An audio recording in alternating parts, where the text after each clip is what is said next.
Good morning Assam. আজি আপোনালোকলৈ এটা ৰেচিপিৰ ভিডিঅ' লৈ আহিছোঁ। এইখিনি হ'ল মাটিদালি। মাটিদালিখিনি আমি এতিয়া ৰ'ষ্ট কৰি আছোঁ। মাটিদালিখিনি বাৰু আমি কিয় ৰ'ষ্ট কৰিছোঁ চাই থাকক ভিডিঅ'টো, তেতিয়া গম পাব। বৰা, আজি কি বনাবা? মাটিদালি পৰ্ক। আচ্ছা, এইটো মাটিদালিটো ফ্ৰাই কৰি ল'লা?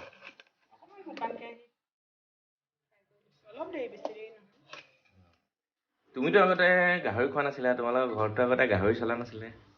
এতিয়া গাহৰি বনাবলৈ ক'ৰ পৰা শিকিলা বাৰু? আহোমৰ বোৱাৰী হ'লেতো গাহৰি বনাব জানিবই লাগিব। অঁ, হয়নে? গাহৰি ক'ত? গাহৰি ক'ত? এইখিনি গাহৰি, এইখিনি স্মক পৰ্ক। মাটিদালিৰ লগত আজি বনিব গাহৰি মাংস। এই প্ৰেছাৰ কুকাৰত দিছে, অকণমান ৰ'ষ্ট কৰি লৈছিলে মাটিদালিখিনি, তাৰপিছত এতিয়া প্ৰেছাৰ কুকাৰত দিছে। এতিয়া প্ৰেছাৰ কুকাৰ এটাত মাটিদালি, কচু আৰু আদা দি অলপ টাইম বইল কৰিম। মানে আপোনাৰ 4-5টামান হুইচেল মাৰিব লাগিব। কি দি পাইছে? নিমখ অলপ দিছে, নিমখ। আৰু ইয়াতে আৰু এটা বস্তু যাব, কি?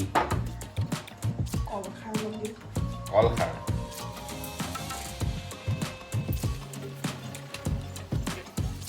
এয়া কলখাৰ, ঘৰতে বনোৱা কলখাৰ অলপ দিছে। আজি কি বনিব নাজানো আৰু দেই।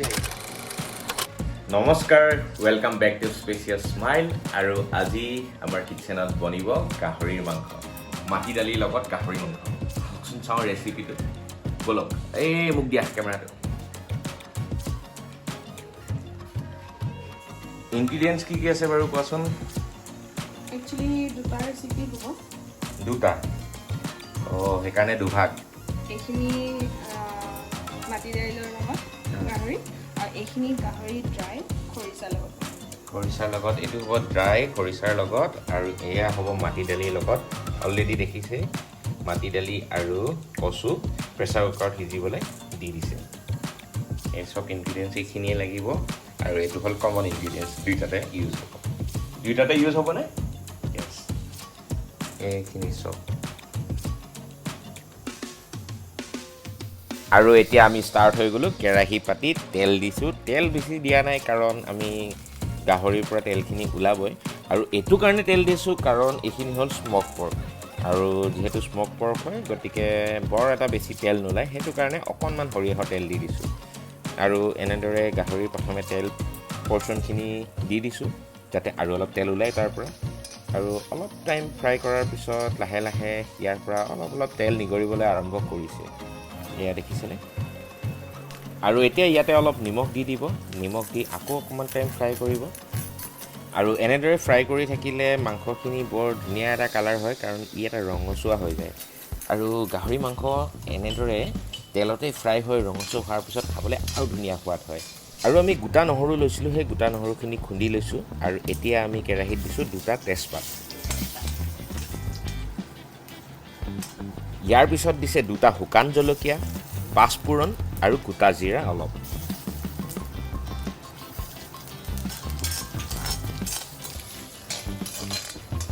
আৰু এনেদৰে অলপ টাইম ফ্ৰাই কৰাৰ পিছত এতিয়া সময় হৈছে পিঁয়াজখিনি দিবলৈ। পিঁয়াজ মই 2টা পিঁয়াজ ইউজ কৰিছোঁ। আৰু পিঁয়াজৰ পিছতে মই দিম এতিয়া জলকীয়া। কেঁচা জলকীয়া 2টা দিম। জলকীয়াখিনি দিয়াৰ পিছত অকণমান টাইম ফ্ৰাই কৰিব, আৰু অকণমান ৰঙচুৱা হোৱাৰ লগে লগে আপুনি দিব নহৰুখিনি। আদা অলৰেডি দিয়াই আছে, মনত ৰাখিব, গতিকে অকল নহৰু ইউজ কৰিব। মাটিদালিখিনি বইল কৰোঁতে দিয়া হৈছিল। এতিয়া দিব অকণমান জিৰা গুড়া, তাৰপিছত আপোনাৰ বইল হৈ থকা মাটিদালিখিনি দি দিব কেৰাহীত। আৰু গাহৰিৰ লগত মাটিদালিৰ ৰেচিপিৰ এইটোৱে হ'ল লাষ্ট পৰ্যায়। ইয়াৰ পিছত আপুনি ভালদৰে সিজিবলৈ দিব। এতিয়া আমাৰ সময় হৈছে আমাৰ ছেকেণ্ড ৰেচিপি, মানে পৰ্ক ফ্ৰাই বনোৱাৰ কাৰণে। গাহৰিখিনি আমি ফ্ৰাই বনাবৰ কাৰণে প্ৰথমে কেৰাহী এখনত তেল দি লৈছোঁ। তেল দিয়াৰ পিছত আমি ইয়াতে দিছোঁ শুকান জলকীয়া 2টা, তেজপাত অকণমান, গোটা জিৰা, আৰু তাৰপিছত দিছোঁ পিঁয়াজ। আৰু লগতে দিয়া হৈছে 2টা কেঁচা জলকীয়া। ইয়াৰ পিছত আপুনি পিঁয়াজখিনি ভালদৰে ফ্ৰাই কৰি ল'ব, যেতিয়ালৈকে ই ৰঙচুৱা হৈ নুঠে। আৰু ইফালে দেখিছে কেৰাহীত উতলি আছে আমাৰ মাটিদালিৰ সৈতে গাহৰি মাংস। এতিয়া আকৌ আগৰ দৰে আপোনালোকক যেনেকৈ দেখাইছিলোঁ গাহৰিৰ ফেট পৰ্চনখিনি আগতীয়াকৈ আমি তেলত দি লওঁ, তেতিয়া তাৰ পৰা তেল ওলায়। ঠিক তেনেদৰে এইবাৰো আমি গাহৰিৰ ফেট পৰ্চন কেইপিচমান আমি বাছি বাছি দি লৈছোঁ কেৰাহীত। আৰু বিলাহীটো আমি এনেদৰে পুৰি লৈছোঁ গেছত। এতিয়া কেৰাহীত দি দিব খুন্দি লোৱা আদা নহৰুখিনি দি আৰু অলপ টাইম ভালদৰে লৰাই লওঁ। পিঁয়াজখিনি অলপ দেৰি ফ্ৰাই কৰাৰ পিছত দেখিছে ইমান ধুনীয়াকৈ ৰঙচুৱা হৈ গৈছে। আৰু এতিয়া সময় হৈছে গাহৰি মাংসখিনি দি দিয়াৰ। আৰু মাংসখিনিৰ লগতে এটা আলু কাটি দি দিছোঁ আৰু গোটেইখিনি আপুনি মিডিয়াম হিটত অলপ টাইম ফ্ৰাই কৰিব লাগিব। আৰু এতিয়া সময় হৈছে মেইন বস্তু দিয়াৰ, মানে নিমখ দিব নিজৰ সোৱাদ অনুসৰি আৰু হালধি দিব নিজৰ ইচ্ছা অনুসৰি। বাৰু হালধিৰ উপকাৰিতাৰ কথা আপোনালোকে জানেনে? হালধি যিকোনো আঞ্জাতে ইউজ কৰাটো বহুত বেছি স্বাস্থ্যৰ কাৰণে ভাল।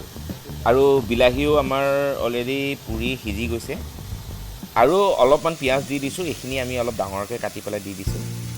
আৰু পিঁয়াজখিনি দিয়াৰ পিছতে এতিয়া আমি দিম কেৰাহীত খৰিচা, মানে ফাৰ্মেণ্টেড বেম্বো শ্বুট।